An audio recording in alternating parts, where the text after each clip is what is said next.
cava pues es un método y es una denominación de origen, o sea que es un método con un territorio, y me parece que ha sido un buen vehículo. Nos da a mí una cosa que siempre cuando viajas por el mundo, la gente, de hecho me acuerdo mucho en Estados Unidos, nos felicitaban, decían que bien habéis hecho de tener un nombre que os distinga, y creo que es un éxito en esta zona que hayamos encontrado pues una marca que nos da personalidad. Hemos hecho historia y que, bueno, que el cava era una cosa mucho más local y que ahora el cava es una cosa muy internacional, que 80% parece que casi 80% del cava se exporta, al menos, o sea que para las denominaciones de origen en España pues es un porcentaje brutal. Señor Pere Ferrer, buenos días y muchas gracias por recibirnos en su bodega. Gracias a vosotros. La suya ha sido una empresa familiar fundada hace más de 100 años. ¿Qué impronta le dejaron sus abuelos que aún le quede hoy en día? Bueno, yo a mi abuelo no lo conocí, ¿no? Los dos realmente se implicaron mucho en desarrollar Freixenet. Mi abuela para eso fue una mujer que no era nada tradicional, o sea que no... Mi abuela creo que no entró en la cocina en su vida, o sea, era una mujer totalmente desinteresada del tema de hogar, cocina. Bueno, el día que se murió, o sea, había estado esa mañana en el laboratorio, o sea, que le encantaba el tema de los vinos, de la enología. El laboratorio eso le interesaba mucho, le gustaba la administración también. Siempre dicen que mi abuelo era muy comercial, era una persona que lo que le gustaba era pues comercial, vender, ir a ver clientes, entonces los dos realmente fueron una pareja que se complementaban muy bien, ¿no? ¿Cree usted que su abuela, Dolors Sala, y sus hijas fueron de las mujeres más importantes en el mundo del cava? Sí, sí. Mi abuela tiene que ponerse al frente de la empresa porque su marido se ha muerto en la guerra, con mis tías, ¿no? Yo creo que allí también fueron... O sea, que las mujeres aquí en la casa fueron fundamentales porque eran mis tías, también tenían pues 20, 21 años, y se ponen con su madre y básicamente las que aguantan y hacen que la empresa siga adelante y viva. Porque mi padre era un niño, ¿no? Digamos, hasta los años 50 no empieza a participar en el negocio. Su padre fue muy importante a la hora de saber exportar el cava y a la hora de introducir mejoras técnicas. ¿Por qué? Hasta que mi padre se incorpore, gran parte de las ventas las hacíamos en la zona muy alrededor de Barcelona, Cataluña, Girona, eran los mercados fundamentales. Entonces mi padre al principio, pues también su preocupación es Madrid, Valladolid, Bilbao, San Sebastián, todo el resto del país. Yo creo que a él le encantaba viajar. Él siempre explicaba que no sé quién, algún competidor aquí de Sant Sadurní en los años 60, le dijo: tú, Josep, esto de la exportación es porque a ti te gusta viajar y me parece muy bien que te lo pases bien viajando, pero no creo que vendas nunca nada fuera de aquí. ¿Qué papel tuvo la publicidad rompedora a la hora de vender su marca?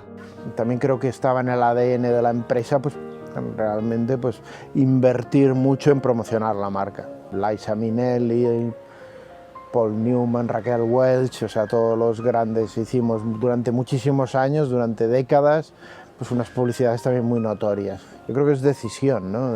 Y no arredrarte entre las dificultades, ¿no? Porque al principio todo es complicado, ¿no? Creo que no hay otro secreto. ¿A qué edad empezó usted a trabajar para Freixenet? Cuando ya fui un poco más mayor, como en esto, pues 15 o 16 años, mi padre pues tenía la idea de que en verano no podía estar sin entrar a conocer lo que es el negocio. Un día iba al laboratorio, otro día estaba más en la parte de administración, que me parecía horrible, lo de la administración siempre me parecía así. Y además entonces era todo a mano, teníamos ahí con un libro, que ir escribiendo números en un libro, y me parecía bastante aburrido. En cambio lo del laboratorio me parecía una cosa muy entretenida, fascinante, y luego pues no sé, también me decía pues que bajase iba con las cavas por los que en aquella época que iban removiendo las botellas. ¿A mano? A mano, sí. Iba con las collas, ¿no? que iban de sala en sala moviendo las botellas, eso me parecía también muy divertido, eso me parecía estupendo.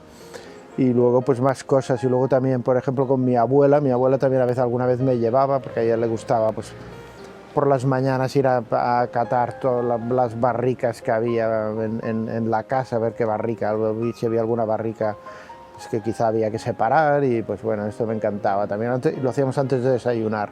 Mi abuela opinaba que eso había que hacerlo antes de desayunar, y íbamos pues no sé, a las 7:30 de la mañana, a las 8. Usted acabó, creo, la universidad en el año 82. Sí. ¿Cómo ha cambiado el mundo del cava desde el 82 hasta hoy? Cuando yo empecé ya habían visto que el cava podía tener mucho potencial fuera. O sea que en eso no ha cambiado, o sea que ya era el principio de la expansión internacional. O sea que en el 82 estamos empezando a vender, o ya vendíamos bastante en Estados Unidos, estábamos empezando a desarrollarnos por todo el mundo, empezábamos a vender en Alemania, por toda Europa, o sea que en eso ya se parecía, ¿no? Lo que pasa es que entonces yo creo que en el 82 todavía no había bien lo que era el cava actual, ¿no? Que como zona calificada era solo un método, un método, y entonces recuerdo bastante las reuniones de mi padre con bueno, José María Raventós Blanc y para hablar, ¿no? Y para acabar de perfilar el cava actual.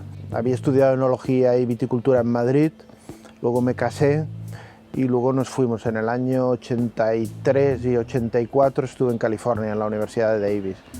Y era cuando empecé, cuando habíamos comprado al mismo tiempo, compramos en ese año 83, compramos el primer terreno que tenemos en Sonoma, en California. ¿Qué aprendió usted en Estados Unidos en la época en que fue el gran desembarco del cava? La relación precio-calidad es imbatible, ¿no? Tenemos una relación muy buena. Es un producto hecho por el método tradicional, hecho por un método de la máxima calidad, igual que el champán, y pues bueno, evidentemente pues tenemos unos costes que son muy buenos, ¿no? O sea que yo creo que al consumidor le estamos dando un producto de muchísimo valor, ¿no? De una relación calidad-precio extraordinaria. ¿Ustedes venden a estos precios para democratizar el consumo? Eso ha sido el cava. Eso ha sido el gran éxito de Freixenet y del cava en el mundo, democratizar. ¿Se ve diferente el cava en otros mercados que en el nuestro, en el interior? Yo pienso que esto que dicen a veces que no somos profetas en nuestra tierra, pasa. Yo creo que se valora más fuera a veces que aquí en casa, ¿no? Y cuando yo empecé, pues también un reto que me fijé, recuerdo que me fijé en a ver qué países todavía nos queda por conquistar, ¿no? Es una de las cosas que pensé. Y los que quedaban, por ejemplo, que realmente era un reto, ¿no? Y que mucha gente me decía, imposible, también otra vez imposible. Uno era Francia, por ejemplo. Pensé, un país que prácticamente no vendemos una botella, Francia. Vendíamos 20, no sé, 100 botellas, nada.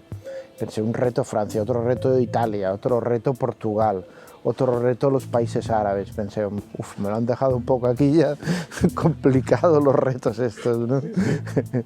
Y entonces, por ejemplo, una de las alegrías mayores ha sido el desarrollo en Francia, que ha sido, o sea, ahora vendemos 10 millones de botellas, no sé, vendíamos 10 botellas y vendemos 10 millones. ¿Se puede ser líder en volumen sin renunciar a la calidad? Yo creo que es el equipo, ¿no? Realmente el equipo de enología que tenemos, que son un 10, ¿no? Que son unos grandísimos profesionales y realmente tienen el know-how, tienen la capacidad de hacer muchísimas botellas de calidad buenísima. ¿Qué futuro le ve al cava? Llevamos unos años quizá en proporción un poco estancados, ¿no? Nosotros queremos ser siempre los números, nuestra ambición tiene que ser los números uno, ser los líderes absolutos en el mundo. Entonces yo creo que ahora el cava nos tenemos que hacer una reflexión en el Consejo Regulador, porque bueno, se han hecho muchas cosas pensando en los tipos superiores. También tenemos que pensar cómo dinamizamos también lo que es la gran masa del cava para ser competitivos y para ganarle terreno al Prosecco. ¿Qué se puede aprender de competidores internacionales? No es un discurso especialmente popular en la zona del cava, pero que es un discurso que nosotros hacemos, que pensamos que el cava, para volver a ser líder, quizá tendremos que pensar en incrementar la flexibilidad, como han hecho Prosecco, un extraordinario, muy afrutado, muy ligero, muy fácil de beber, y luego pues también yo creo que también tenemos que seguir trabajando en el tema de los cavas de paraje, la complejidad, hacer un producto muy complejo, pero también tenemos que hacer el otro producto, que es para el que hay pues realmente en el mundo pues un mercado de cientos de millones de botellas, y eso para la zona, para la agricultura de aquí, es fundamental que vendamos esos cientos de millones de botellas de más.